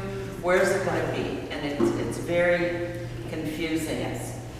It's also, my biggest heartburn is that they stripped out a lot of provisions that are in there that, or refuse to give us provisions that other areas like Santa Monica Mountains has gotten for local serving businesses. And they've never told us why. And some of the provisions that they stripped out is because, they've done it because what they require are issues that don't fall in regional planning's jurisdiction. But the problem is that when a project gets approved in our community, it's approved by the county, not by regional planning, not by public works, not by parks and recs. The county does it. So we need to have a mechanism where the things that our community is supposed to have per our adopted county plans are secured. And if this CSD is only going to address matters under the purview of regional planning, and all the stuff we want that protects us from the stuff Public Works can and does do to us, like the Volkswagen catcher and other things that cause a huge canyon right there between Desert Road and McHenry, washed out. Yeah. Those things aren't addressed anywhere. And so the AV plan, those standards, and a lot of the stuff is in the AV plan. It's not stuff we're asking for that the county hasn't already agreed to. They've agreed to it. It's their plan. So, but they're just not reflected in our CSD. So that's been the biggest, for me, the biggest problem. So, Right, well, and one of the things that we've always said to begin with is, a lot of these things need to be in our CSD, just only because when we get new residents, like, let's say you moved in and, or you're thinking about buying a house here, and your realtor says, oh, check out the community standards district, it's gonna tell you what kind of fencing you can do, what kind, you know, things that you can do in the community. But if it's not in there, like equestrian uses and animal keeping or anything like that, if it's not in there, and even telling you to go to Title 22, 22 dot, Which is this, that, whatever. and telling you where to go to look it all up, you're never gonna know. You know, how are you gonna find those things? Yeah. It's just, I've never had a realtor tell me. no, but, you know. If anything, the realtor should tell you those things. To tell you those things, yeah, You can't put a fence up. yeah. But when this gets up and you guys look at it, and if you agree with it, like I said, everything, just send emails to the supervisors. Catherine Barter primarily, and regional planning, and public works, and parks and recreation, and. Don't agree with Because that. if this thing goes forward to hearing on July, we're gonna need people to speak up. You send emails, you know, if they're meeting in person, you can go to Lancaster and speak. If they're still doing Zoom, And they're not doing it at the library right now. no, that's right, you have to go up to the library up in Lancaster, but they're not even, they're still meeting remotely. Yeah. And so they're allowing, they only have a 1 hour public speaking time. And no matter when you sign up, you still can't sign up because all these other people are signed up and they're saying defund the police, and it goes on for an hour, and then they cut the public speaking time, and then, so you can't even talk about your own thing. We've been told that when the CSD goes to the board meeting, it will be a fixed agenda item, that public comment will happen on that. But that's not what they're doing now, so I don't know why they would change the rules for us. I'm not sure they were aware of what was actually happening. Yeah, Because maybe. when Mark Heroic said that, I think he thought it was, if you sign up to speak on an agenda item, you got to speak on that item. Yeah, it's And not that's true. not the way it's been working. Nope. So, But the problem is if we wait until that day to speak, Oh. it's too late. Mhm. It's a done deal. We're gonna need to have a torrent of communications from the Yeah, community. and it's too late. Yeah, before that. But we'll know, I think we'll have a good idea on Wednesday. Right, after we speak. The better for the ball. Yeah. Because she has the power to remand the whole issue back to regional plan for resolution. We just haven't had enough time to work on this properly and involve our community. I feel really strong about that. The email addresses that you want us to send to will also be on the web, on our website? Yes, and I think, so what we're gonna post for tomorrow is for consumption is just to let you know what we're gonna be talking about over the next few days. But after Monday, we should have a clear thing, and then we're gonna need to go all in and put all the contact information up and try to do a whole, you know, grassroots, you know, groundswell, so. Yeah. Kelly, you should put that on the Facebook page, because I find this community is really big on the community Facebook pages, Okay. more than anything else. And I think that should be put on the Facebook page, and then someone can grab it and put it on their page, and you know, and then it goes That's a great, like that. very good idea. Yeah. Okay. But our hope is that on Wednesday, we'll hear something good. And we don't have to do this, because I'm tired of doing this. This whole like push on. We've worked many hours trying to convince the guys at regional planning what it was our community needed and wanted, and we get pushed back So so I- frequently. So I should wait till after Wednesday to Yes. check the. Yeah. I think that's when we're going to Yeah. kind of figure out the game plan for what we should do and who to contact. Because We're I don't know meeting with anyone Mark. else. Yeah, the supervisor, so we don't, well, not physically, but remotely, because we don't want to spin our wheels or you spin your wheels. Yeah, can we do like a bullet point so we're not like, so everybody's on like the Yes, same? yes, we will do that. Yeah. Probably not until, well, not till Wednesday, because we don't Not till quite know what Wednesday. direction to go in there. Yeah. We're just hopeful. But it always helps when you put it in your own words, too. Yeah, but we don't want to start straying off topic. And then we just sound like everybody's. If you want to look at this before you leave, you can get pretty pretty good. Well, idea this what's has happening. some questions on it, so this is. Yeah, I mean, it's still- not finished, but it gives you a So general it'll be idea. up on the website. Okay. Anything else on this issue? I think that's it. Very much, okay. Thank you, Kelly, for all that work on that. Yeah, thanks. Yeah, this has been going on for 3.5 years. Kelly's been doing a great job. In 3.5 years, we had a lot, just before we close it up, when we were in the library, we had quite a few meetings, and we had good turnout. on this. Yes, we did. So people are, I mean, there was a lot of good turnout on this. Right. COVID just threw us under the bus. I also know that there are other communities who are in the pipeline for their CSDs, and they're looking to see what we're gonna do. Yep. Yes, because there's never been, to anybody's knowledge, a community that boasts its own CSD. Little Rock, Paramus, And they're all waiting. people were a little bit worried that the planning commission approved it anyway. Yeah, Yeah. and they should be, that shouldn't happen. Well, what if you printed out what we want, and then we have everybody sign a petition that says, this is what we That's, want? that's one of the, where, yeah. I don't want, we don't want to go there unless we have to, So- but we'll probably know on Wednesday. Yeah, on Wednesday, we're gonna ask Supervisor Barger to take this thing and remand it back to regional plan. Yes.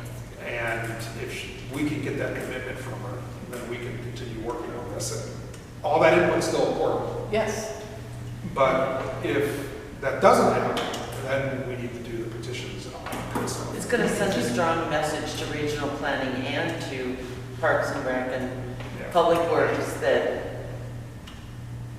we've got stuff to do here yet. Yeah, and I think a lot more people would be on board to sign their name to something that we're telling them is a bad thing than be here at the meeting, give up their Yep. Monday night TV. yep, Yeah. So that's, I mean, it just seems like that's fair, I. we have a lot of people in our little neighborhood there that we're just still trying, our ranches are so far apart, but we're trying to get to know them. And like if Julie put the stuff on the mailbox and they just ripped it down. We think it might have been the post office may have ripped it down. Can you post stuff on No. those boxes? Well, you're not supposed to, but everybody does. The film piece, Yeah, I mean, beat it. nothing on bylaws, Kelly. Yeah. And emergency response, nothing there. Other than, No, then we're We- gonna ask. did we talk to Troy about filling this? Did he kind of agree to that, or? I think he did, which is one of the reasons why I thought I'd hang the thing on him, so he'll be back, right? Soon. Yes, I assume. Beautification, illegal dumping, I think we've covered most of that today. Film coalition, we still need somebody to head a committee there. Yep. Industrial aesthetics, we need somebody to head a committee there. Traffic safety, Jack, in there? No, still no word from Public Works on the traffic assessment for Dollar General, other than the BS answer we got saying, you know, which I talked about before, so. Okay. Safe routes to school, there's nothing to do there. Well, there might be, because the new house was sold on Briar Glen, and rumor has it, it's another grow house. And where this house is the pickup and drop-off area of the school bus. I was told that was a potential grow house too. One of the neighbors who knows the guy said he didn't even put the house up for sale. He must have called that we had a cellar. It's Yeah. a huge house. Not good.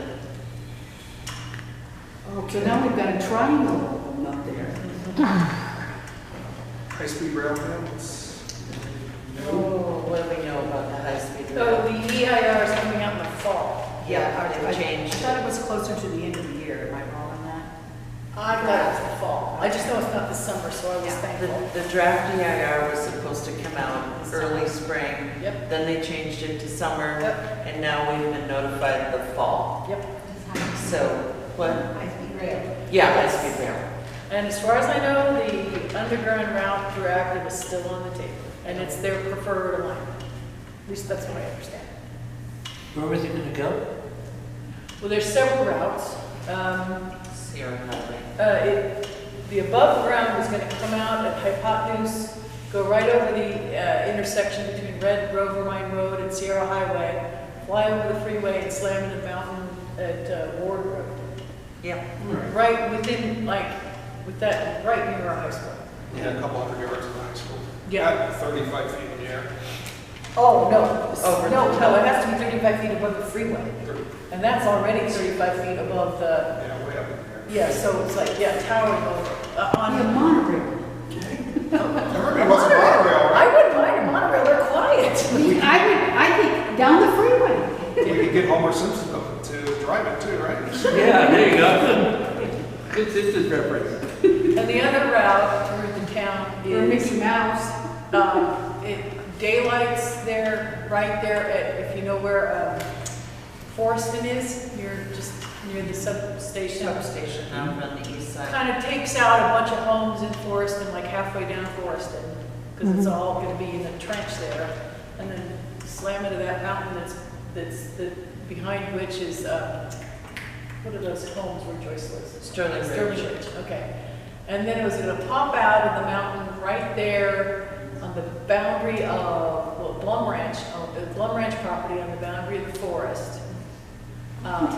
And so it would be underground in the forest and then go back underground on the other side of Aliso, but again at the boundary of the forest. So that whole bowl area would just be reverberating with noise. Because it's 110 decibels from there within 100 feet of the right of way, and it'll just echo. But they won't have filming anymore.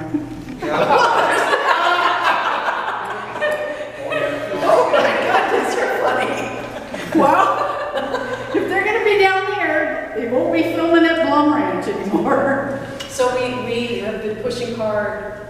Okay, so we have taken the position to not take ourselves out of the conversation by just proposing the project. We posed it, we said, don't put it here, but if you have to put it here, put it underground. So now the route, the underground route is one that will basically go on the south side of Meadowlark, slide through between Cedral and Antelope Woods Road, and then slide on under your house, Not my house and then anymore. pop out in Agua. What's that gonna do to our aquifer?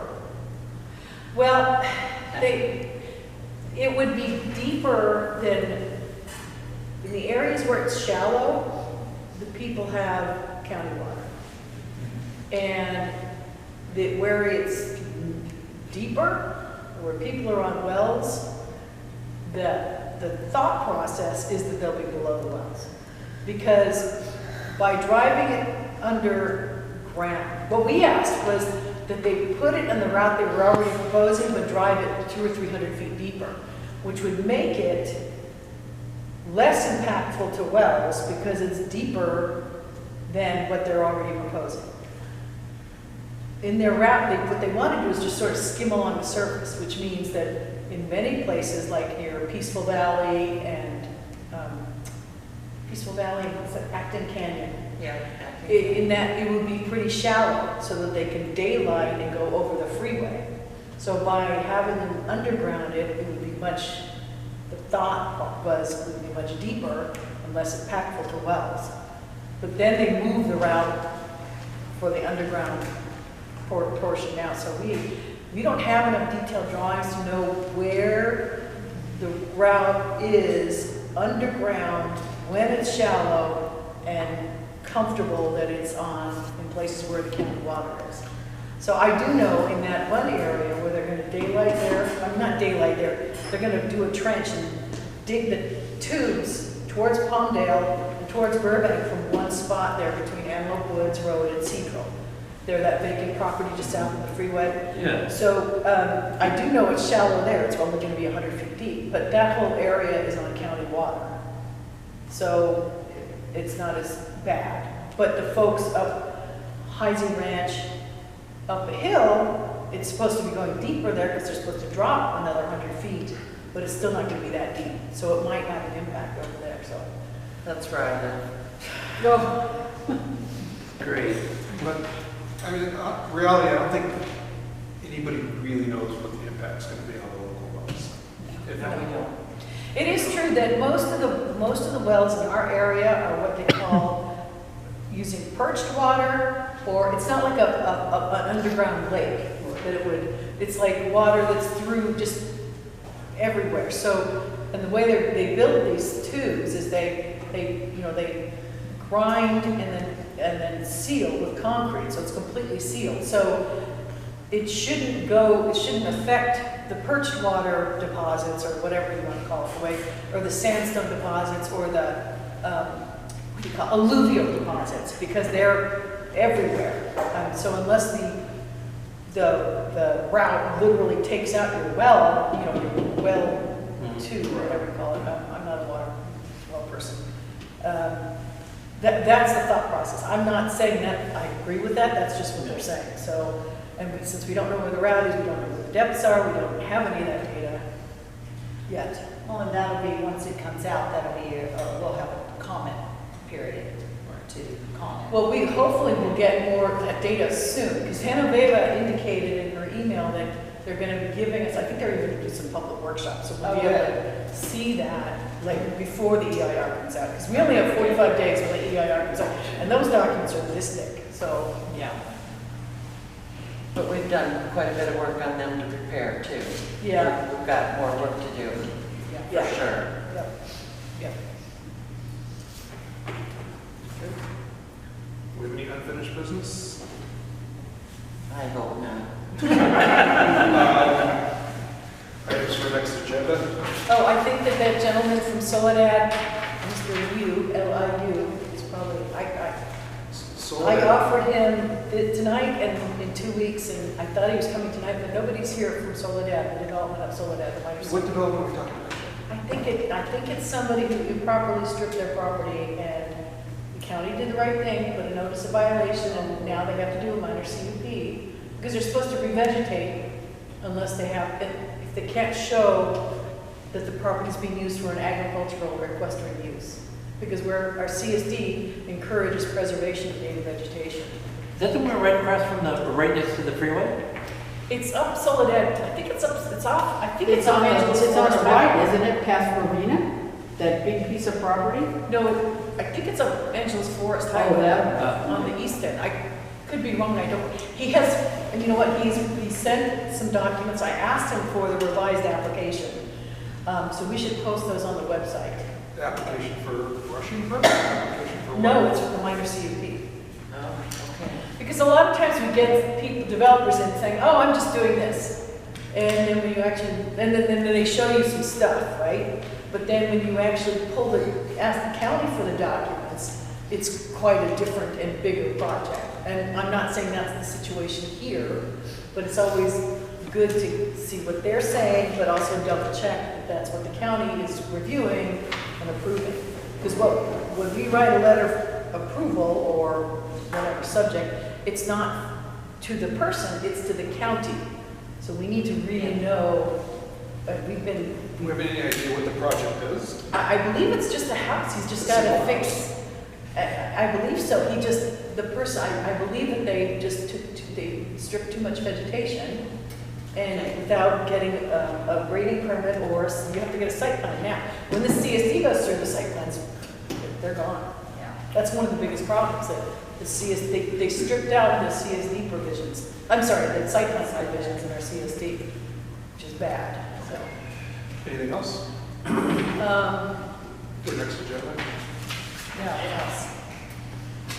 Jackie or Pam or Tom or Kelly, is there a point was appropriate for me to just briefly introduce? Oh, Yes, why don't you do that? Why don't let's put her on as a You standing. want to make a standing agenda item? We never get people here, so this is great. This is awesome. No, you're always coming, and we just have to process it. It's You know what, great. with the other town council meetings, I can absolutely put this on for the first one, but I have a conflict for the second one.